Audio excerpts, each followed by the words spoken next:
भूर्भुवः स्वः तत्सवितुर्वरेण्यं भर्गो देवस्य धीमहि धियो यो नः प्रचोदयात्।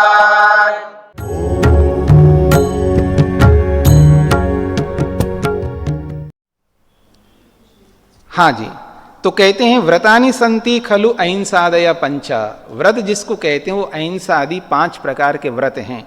इन व्रतों को हमें समझना है और इनका पालन करने के लिए प्रयत्न करते जाना है। नियमाश्च शौचादय पंचा, और नियम भी शौच, संतोष, तप, स्वाध्याय और ईश्वर प्रणिधान, ये भी 5 हैं।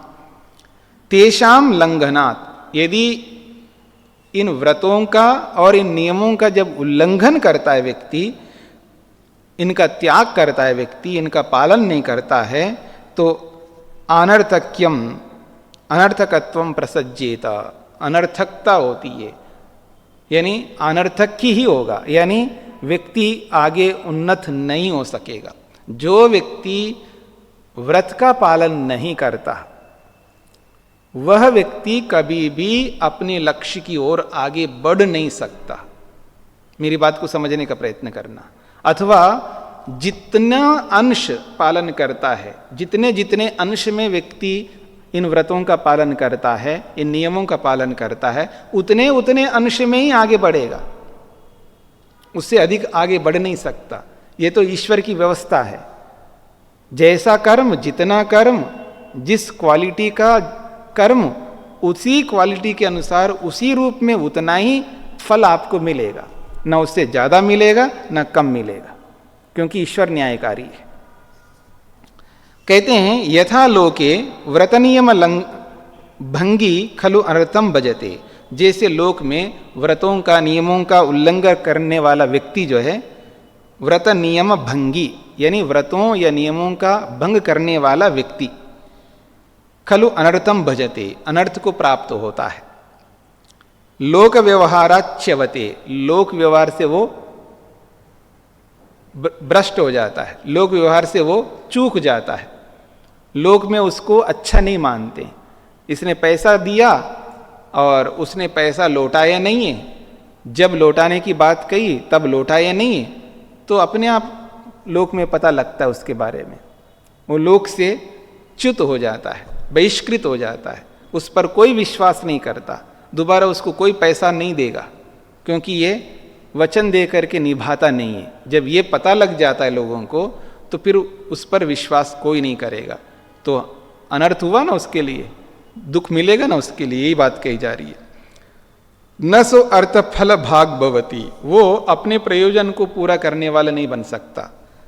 न सह अर्थ फल भाग भवती, वह अर्थ का मतलब प्रयोजन, प्रयोजन के फल को पाने वाला नहीं हो सकता, यानी अपने प्रयोजन को पूरा करने वाला नहीं बन पाएगा। तथैव, उसी प्रकार मुमुक्षु व्रतनियम लंघनात्, मुमुक्षु व्यक्ति को, विवेकी व्यक्ति को व्रत और नियमों का उल्लंघन करने से अनर्थम भजते, वो भी अनर्थ को प्राप्त होता है। स्वपुरुषार्थाच्यवते, अपने पुरुषार्थ से भटक जाता है, अपने लक्ष्य से भटक जाता है, गिर जाता है आदमी। जब व्रतों का, नियमों का पालन नहीं करता है ना व्यक्ति, तो गिर जाता है। एक बात याद रखिएगा, अक्सर क्या होता है, कुछ योग्यता प्राप्त हो जाती है ना, तो व्यक्ति के मन में अहंकार उत्पन्न होता है। मान लीजिए पहले तो वो शास्त्र नहीं पढ़ा था, अब शास्त्र पढ़ लिया। पहले वो दर्शन नहीं पढ़ा था, अब दर्शनाचारी बन गया। पहले व्याकरण नहीं पढ़ा था, वो व्याकरणाचारी बन गया। पहले निरुक्त नहीं पढ़ा था, निरुक्ताचारी बन गया। पहले उसको गाना नहीं आता था, अब गाना लग गया। पहले उसको बोलना नहीं आता था, अब आज बोलना आ गया, उसको प्रवक्ता बन गया। किसी को गाना आ गया, कोई प्रवक्ता है, कोई गीतकार है। ऐसे अलग अलग योग्यताएं व्यक्तियों को प्राप्त होते हैं। पहले पढ़ाना नहीं आता था, आज पढ़ाना आ गया उसको। ऐसे अलग अलग योग्यताओं को प्राप्त करने वाले व्यक्ति, किसी भी विषय में योग्यता आती है, तब उस व्यक्ति के मन में अहंकार उत्पन्न होता है। पता नहीं कहां से वो उत्पन्न कर लेता है, अहंकार आ जाता हो, मेरे जैसे कोई पढ़ाना नहीं, मेरे जैसा कोई नहीं पढ़ा सकता, अहंकार आ गया। मेरा जैसा ये गा ही नहीं सकती, इसको क्या गाना आता है, मैं गाता हूं बढ़िया, ठीक है ना। इसको क्या बोलना आता है, इसको बोलना तक नहीं आता है, मैं बढ़िया बोलता हूं, ठीक है ना। इसको क्या व्यवस्था करनी आती है, इससे बढ़िया व्यवस्था तो मैं करता हूं, ठीक है ना। मतलब हर विषय में आदमी अहंकार से ग्रस्त होता जा रहा है, और वो जो अहंकार क्या करता है, उसको इतना ऊपर उठा देता है, फिर वो किसी को कुछ मानता ही नहीं है। तो फिर वो क्या करने लगता है, स्वच्छंद होकर के विचरण करता है, समझते हैं, फ्री स्टाइल में चलने लगता है फिर व्यक्ति, क्योंकि बड़ा आदमी बन गए ना। अब उसको कोई दूसरा क्या बोल सकता है, नहीं जी आप जो गा रहे हो ना कि यहाँ ऐसा गाना नहीं होता है, वो कैसे बताएगा, उसको पता ही नहीं है। गाने वाले को पता है कहाँ कैसे गाना है, संगीत उसको आती है। और जो प्रवक्ता होता है उसको आप ये बोलो जी आप वो जो ऐसा उदाहरण दे रहे थे ना, यहाँ वो उदाहरण यहाँ फिट नहीं बैठता, वो अपने आप तुरंत काटेगा आपको। आपको क्या पता है, यहाँ ऐसा ही होता है, क्योंकि प्रवक्ता वो है, आप थोड़े हैं प्रवक्ता।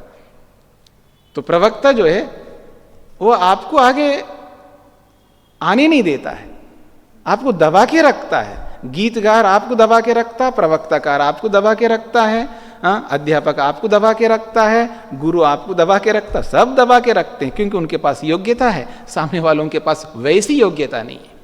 मेरी बात समझ रहे ना, वैसी योग्यता नहीं है, इसलिए हम लोग भी दब जाते हैं उनके सामने।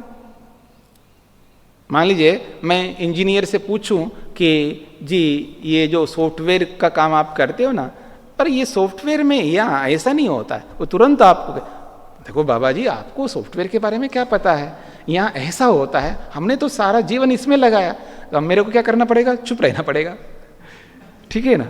अब गाड़ी लेकर के गए आप किसी मैकेनिक के पास में, तो आप उसको बोला जी पता नहीं चलती चलती रुक गए, वैसे बिल्कुल ठीक है ऐसा ऐसा, तो वो अपना हाथ ऐसे तो लगाएगा, 10-15 मिनट ऐसे से वैसे ही करता रहेगा, और आपको 1000 रुपये का बिल दे देगा। आपने कहा ये हुआ क्या है जी, आप बताओ तो सही यहाँ क्या हुआ। नहीं जी आपको क्या पता है इसमें, ये ऐसे से हुआ, आप कुछ ना कुछ बोलेगा और आपको कुछ आता पता नहीं है। मतलब हर आदमी को दबाता है, हर आदमी को दबाएगा। ये जो अहंकार है ना, बहुत मुश्किल से आदमी इस अहंकार को जीत पाता है। इसलिए महापुरुषों ने कहा विद्या ददाति विनयम, अगर विद्या आपने ग्रहण किया साथ में विनय को नहीं लाया तो अहंकार आ जाएगा, बहुत जल्दी अहंकार आ जाता है। फिर उस अहंकार से वो फूल के कुप्पा हो जाता है, और फिर चलने ऐसा लगता है किसी को परवाह नहीं करता है, फिर वो दबाने लगता है उसको दूसरे को। जी आप वहाँ ये जो बोल रहे होता है ना, ऐसा नहीं बोलना चाहिए था, ऐसा बोलना है, नहीं जी ये ऐसा ही होता है। अब उसको आप पलट करके उत्तर नहीं दे सकते, क्योंकि आप प्रवक्ता नहीं, प्रवक्ता तो वो है। तो कहने का मतलब ये है कि अपने दोष अगर है तो स्वीकार किया जाए, और नहीं है तो उसको समझाया जाए। और कुछ लोग ऐसे भी होते दोष ना होने पर भी दोष निकालने लगते हैं, वो भी गलत है। और कुछ लोग ऐसे हैं दोष वास्तव में होने पर बताने पर भी, दोषों के होने पर बताने पर भी दोष स्वीकार नहीं किया जाता है। तो बहुत सारी समस्याएं दोनों ओर से हैं। इसलिए हमारे मन में यदि अहंकार आया तो हम अपने मार्ग से भटक जाएंगे। यही कह रहे हैं व्रत नियम लंघनात्, यदि व्रत और नियमों का उल्लंघन हम करते हैं, व्रत क्या है, निरहंकारी बन करके रहना है। आप संध्या करते हैं तो मेरे को भी करनी है, हाँ, केवल आपको ही कराना नहीं है संध्या, मेरे को भी करनी है। मेरी बात समझ रहे हैं ना, नियम का पालन मेरे को भी करना है जब आपको करना है, व्रत का पालन आपको ही नहीं करना, मेरे को भी करना है। तो यदि कोई व्यक्ति व्रतों का नियमों का उल्लंघन करता है तो उसको अनर्थ, उसका अनर्थ ही होता है, अनर्थ का भागी बनता है, वो आगे नहीं बढ़ेगा, यानी भटक जाएगा। और यही स्थिति हमारे साथ हो रही है। हमारे में बहुत सारी योग्यताएं हैं, लेकिन हमारे में अहंकार भी बहुत है, इसलिए हम यहीं लटके हुए हैं, आगे बढ़ ही नहीं पा रहे, आगे सीढ़ियां चढ़ नहीं पा रहे। इस बात को समझ करके चलना है। सूत्रार्थ लिखिएगा,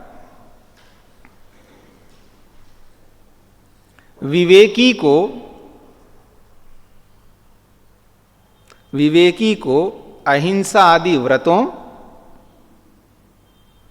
विवेकी को अहिंसा आदि व्रतों शौच आदि नियमों का पालन करना चाहिए। विवेकी को अहिंसा आदि व्रतों, शौच आदि नियमों का पालन करना चाहिए।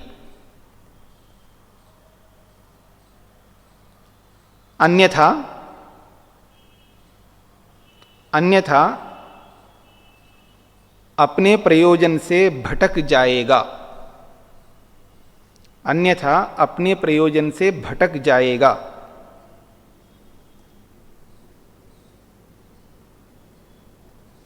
लौकिक व्यक्ति के समान।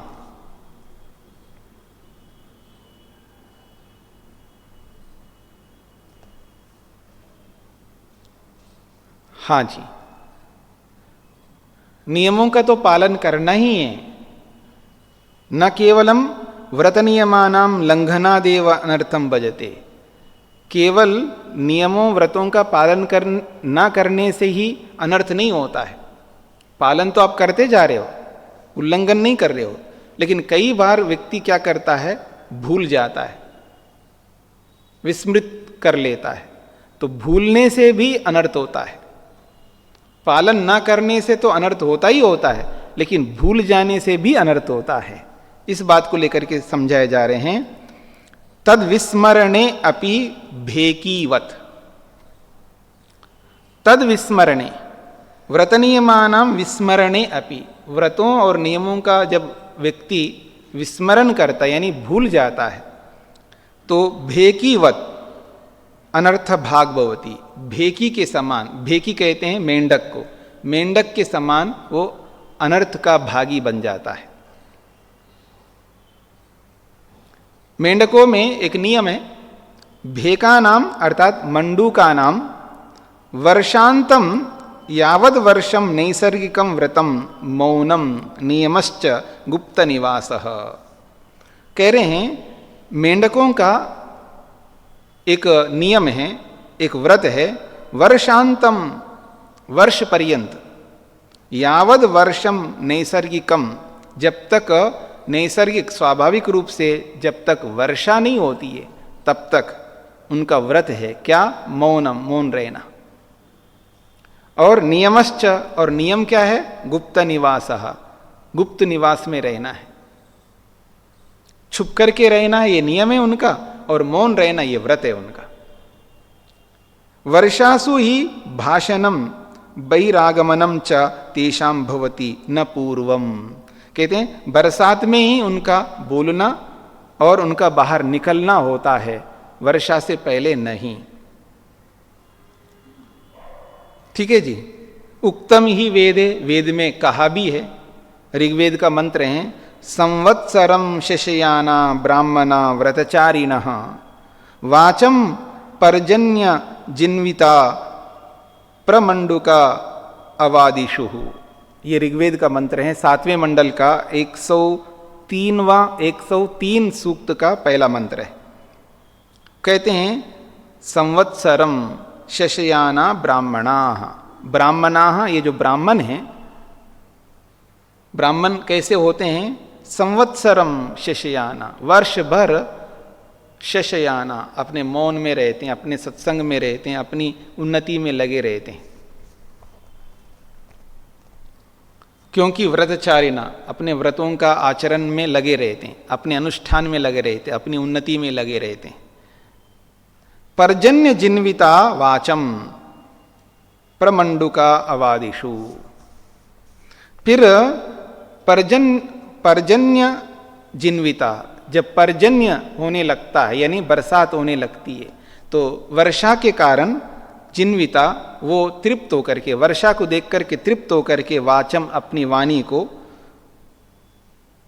प्रमंडुका, प्रमंडुका का मतलब है अपने वेदों का मंडन करते हुए, मंडयंती इति मंडूका, जो मंडन करते हैं। मंडूक का अर्थ ब्राह्मण को कहते हैं, ब्राह्मण व्यक्ति को मंडूक शब्द से बोला जाता है। मंडूक को मंडूक क्यों कहते हैं, तो उसका निर्वचन ये है, मंडयंती इति मंडूका, जो मंडन करते हैं, पोषण करते हैं, वेदों की रक्षा करते हैं, जो वेदों की रक्षा करते हैं, वेदों का मंडन, मंडन समझते हैं ना, एक तो खंडन होता है और एक मंडन होता है। तो जो वेदों की रक्षा करना ही उसका मंडन है। तो जो वेदों की रक्षा करते हैं, वेदों का मंडन करते हैं, तो वेदों का मंडन कैसे होगा जी?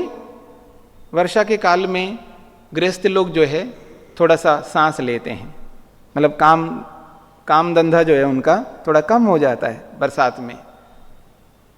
पहले ऐसा होता था, आजकल तो बरसात का कोई मतलब नहीं, सर्दी का कोई मतलब नहीं, गर्मी का कोई मतलब नहीं, आजकल पूरा परिवेश बदल गया है। पहले बरसात जब होता है तो चौमासे जो है तो थोड़ा सा अच्छे अच्छे कामों में, दान पुण्य कर्मों में और सत्संगों में ऐसे बीतता था उनका। तो जैसे ही पर्जन्य होता है तब वो तृप्त हो जाते हैं। कौन? ब्राह्मण। पर्जन्यान्विता, पर्जन्य से जब युक्त होते, यानी बादल जब दिखने लगते हैं, बादल आने लगते हैं, बरसात का मौसम आने लगता है, तो पर्जन्य जिन्विता, पर्जन्य से तृप्त होकर के, वाचम अपनी वाणी को, प्रमंडुका अवादिशु, प्रमंडुका बन करके विशेष रूप से मंडन करते हुए, अवादिशु वो जनता में आकर के बोलने लगते हैं, प्रवचन करने लगते हैं, सत्संग करने लगते हैं। समझ में आ रहा है जी? ये है उनके लिए। किनके लिए? ब्राह्मणों के लिए। और मंडुक शब्द उसके लिए भी आता है, मेंढकों के लिए भी होता है। तो जैसे मेंढक लोग बरसात आने लगती है तब तृप्त हो जाते हैं मेंढक, और फिर बाहर निकलते हैं बरसात में, फिर टर्राने लगते हैं, बोलने लगते हैं, खूब बोलते रहते हैं, टर टर टर टर टर टर करते रहते हैं बरसात में। अब आज नहीं करते हैं ना, आज नहीं करते हैं, वो करते हैं तो फिर वो भुगतते भी हैं ना, भुगतते भी हैं उसका। वैसे उनका नियम ये है कि बरसात में आकर के काम करना है। ठीक है जी। तो किंतु तथाभूतम व्रतम नियमम च विस्मृत्या, जो उनका ऐसा जो व्रत था मेंढकों का, जो नियम था उसका तो विस्मृत्या भूल गए। काचित भेकी, कोई एक भेकी यानी कोई एक मेंढकी उस व्रत को, उस नियम को भूल गई। गुप्त स्थानाद बहिरागता, और गुप्त स्थान से बाहर निकल के आ गई। अथच उच्चैर्बभाषे, और ऊंचे स्वर से टर्राने लगी। तस्या शब्दम श्रुत्वा, उसके टर्राने को, उसके शब्द को सुन करके, बहिरागताम च दृष्टवा, और उसके बाहर आने को देख करके, ताम सर्पो भक्षयमासा, फिर उसको सांप आकर के खा गया। समझ में आ गया ना? उसको सांप आकर के खा लिया। तथैव, उसी प्रकार से, यो विवेकी, जो विवेकी व्यक्ति, मुमुक्षु व्यक्ति, व्रत नियमात विस्मरति, अपने व्रत और अपने नियम से वो विस्मरण हो जाता है, विस्मृत कर लेता अपने आप को, अपने व्रतों को भूल जाता है। इधर देखिए मेरी ओर, गुस्सा नहीं करना चाहिए ना। आपको जब पता है कि वो व्यक्ति ऐसा करता है तो आपको गुस्सा नहीं करना चाहिए। हाँ ठीक बात है, गुस्सा नहीं करनी चाहिए। सुन लिया, नियम समझ में आ गया कि गुस्सा नहीं करना चाहिए। व्यक्ति स्वतंत्र हैं, अच्छा भी कर सकता है, बुरा भी कर सकता है, काम कर भी सकता है, नहीं भी कर सकता, स्वतंत्र है। बताना आपका कर्तव्य है, बताना मेरा कर्तव्य है। जब तक नहीं करेगा तब तक बताएंगे ही, लेकिन गुस्सा नहीं कर सकते, गुस्सा नहीं करना चाहिए, ये आपको पता है। लेकिन आप क्या करते हैं? भूल जाते हैं, भूल जाते फिर गुस्सा कर बैठते हैं। जब गुस्सा कर बैठते हैं तो फिर याद करते, अरे मेरे को गुस्सा नहीं करना था। अब हो गए ना, अनर्थ तो हो गया, हानि तो हो गई, गलत संस्कार पड़ गया। अनर्थ क्या होगा? विवेकी व्यक्ति के लिए गलत संस्कार पड़ गया। एक संस्कार को मिटाने के लिए जीवन लगता है, याद रखना। एक द्वेष के संस्कार को मिटाने के लिए, राग के संस्कार को मिटाने के लिए, मोह के संस्कार को मिटाने के लिए सारा का सारा जीवन लगता है, याद रखना। ऐसे नहीं मिट सकते संस्कार। एक ओर से मिटाने के लिए मेहनत कर रहे हो और एक ओर से फिर गुस्सा कर बैठे हो, क्या मतलब है? उधर मिटाओगे, इधर फिर वापस बनाओगे, कोई मतलब नहीं रहा ना। मिटाने के काम करो, ये अच्छा है, लेकिन बनाने के काम मत करो। और बनाने के काम क्यों कर रहा है? विस्मरणात्, याद नहीं रखता आदमी। गुस्सा नहीं करना चाहिए, लोभ नहीं करना चाहिए, ईर्ष्या नहीं करना चाहिए, चुगली नहीं करना चाहिए। बहुत सारी बातें हैं, इन सबको भूल जाता है, भुला देता है। प्रसंग आते ही एकदम पता नहीं उसके मन में क्या आ जाता है, बस ऐसे बन जाता है जैसे कि मैं परम वीर हूं, क्षत्रिय बन जाता है एकदम। ऐसा लगता है जैसे सामने वाला तो बिल्कुल दुष्ट व्यक्ति है और मैं बिल्कुल सज्जन व्यक्ति हूं और वो अन्याय कर रहा है। कभी मैं अन्याय नहीं करता, इसलिए मैं बड़ा गुस्सा कर रहा हूं उस व्यक्ति के ऊपर। जैसे कि मानो कि कभी मैं 3 काल में गुस्सा ही नहीं करता, मतलब 3 काल में कोई त्रुटि नहीं करता, यही करता है त्रुटि। बस एकदम आग बगुला होकर के कुछ ना कुछ कह डाला उसको। क्यों ऐसा कहा? भूल गया है, विस्मृत हो गया है, स्मरण नहीं रखा कि गुस्सा नहीं करना चाहिए। तो कहते हैं अगर व्यक्ति भूल जाता है तो बहुत अनर्थ कर लेता है। किसके समान? भेकीवत, मेंढकी के समान। ये बात कह रहे हैं। कह रहे हैं विस्मरति सोपि मनाग विनष्टो भवति। मनाग, वो शीघ्र ही विनाश को प्राप्त कर लेता है, तुरंत उसका विनाश होता है। याद रखना, तुरंत होता है उसका विनाश, देर नहीं लगता उसको। भूल गया, गुस्सा कर बैठा तो समझ लो ना उसका बहुत बड़ा विनाश हो गया, उसका मन मल से ग्रस्त हो गया। गुस्सा करते ही उसका मन मल से, मलिनता से ग्रस्त हो गया। समझ में आ रही है मेरी बात को? समझ रहे ना? मल एकदम ऐसा आ जाता है मन के ऊपर, बस मन मलिन हो गया, उसका अनर्थ हो गया, बस हो गया, हो गया तो हो गया। अब दोबारा उसको धोने में कितना वक्त लगता है आप जानते हो। एक भूल से, एक विस्मरण से, एक विस्मृति से कितना बड़ा मल इकट्ठा करता है, उसकी कोई सीमा नहीं है व्यक्ति की। इसलिए कहना चाह रहे हैं विस्मरण मत करना। विवेकी व्यक्ति को, मुमुक्षु व्यक्ति को याद रखना पड़ता है। अपने लक्ष्य के जो जो साधक है उन सबको याद रखना पड़ता है, और जो जो बाधक है उन सबको हटाना पड़ता है, तभी वो आगे बढ़ सकता है। सूत्रार्थ लिखिएगा।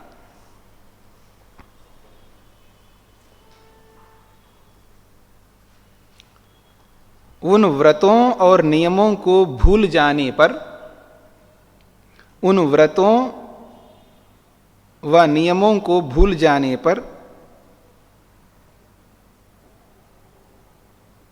भी, उन व्रतों और नियमों को भूल जाने पर भी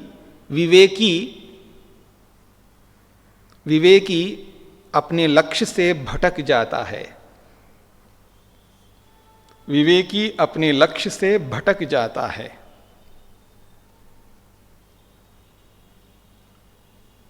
मेंढकी के समान, मेंढकी के समान।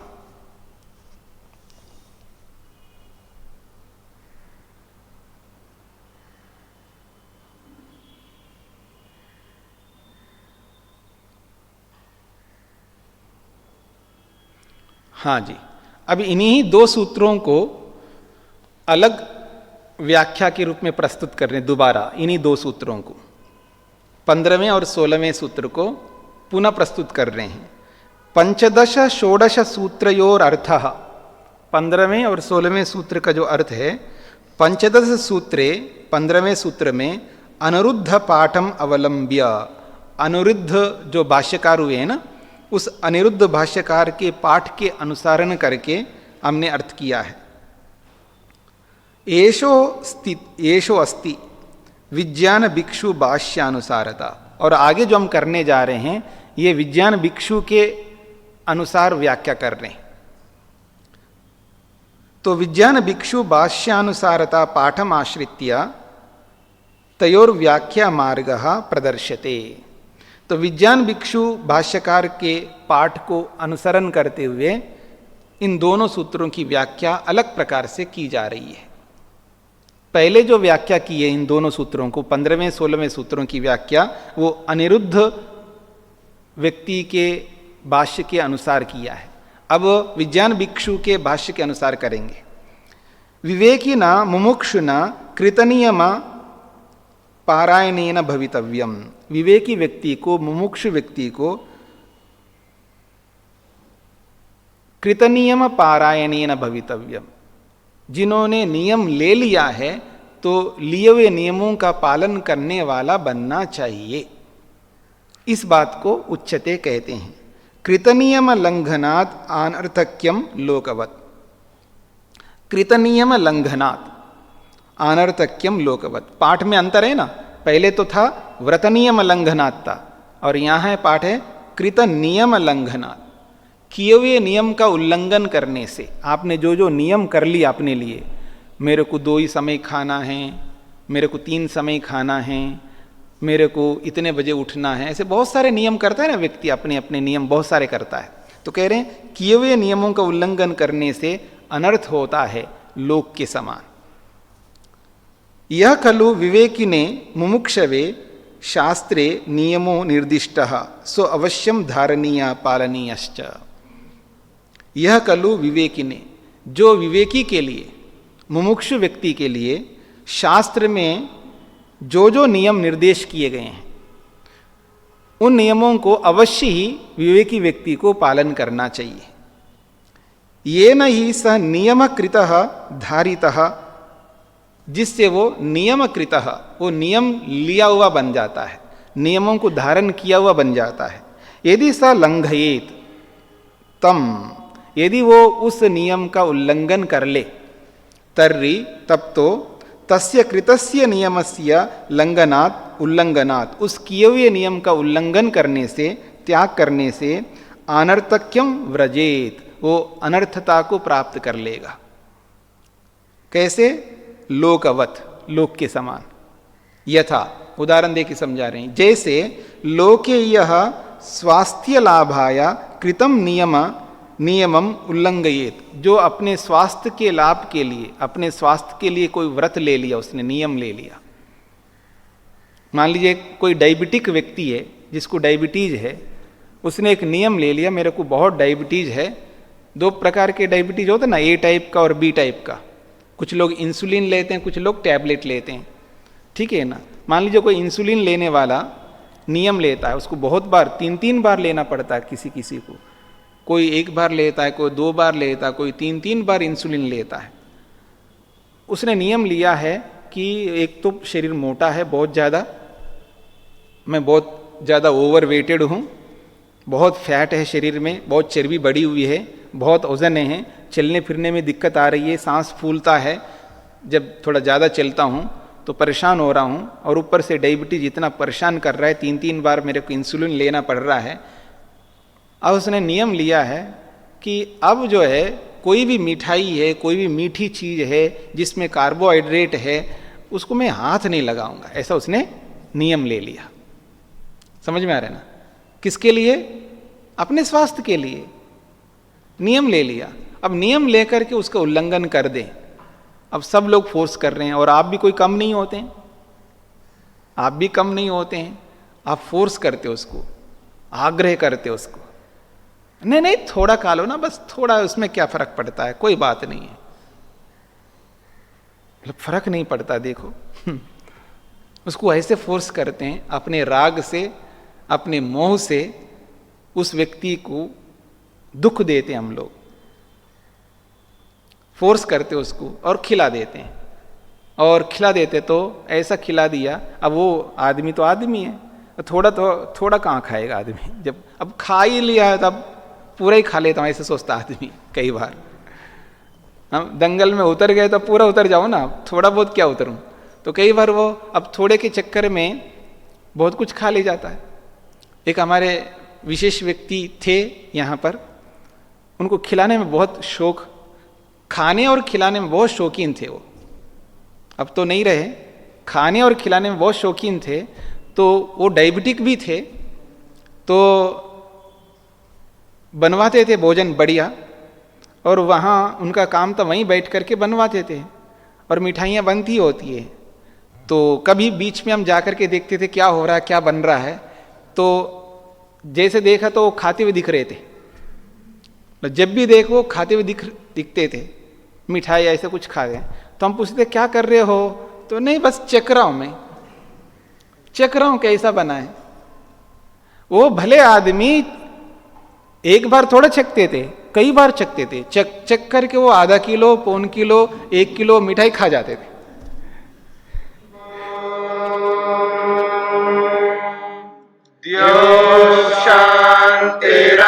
शान्तिरन्तरिक्षं शान्तिर्पृथिवी शान्तिरापः शान्तिरोषधयः शान्तिः वनस्पतयः शान्तिर्विश्वे देवाः शान्तिर्ब्रह्म शान्ति सर्वं शान्ति शान्तिरेव शान्ति क्षमा शान्तिरेधि। ॐ शान्ति शान्ति शान्तिः।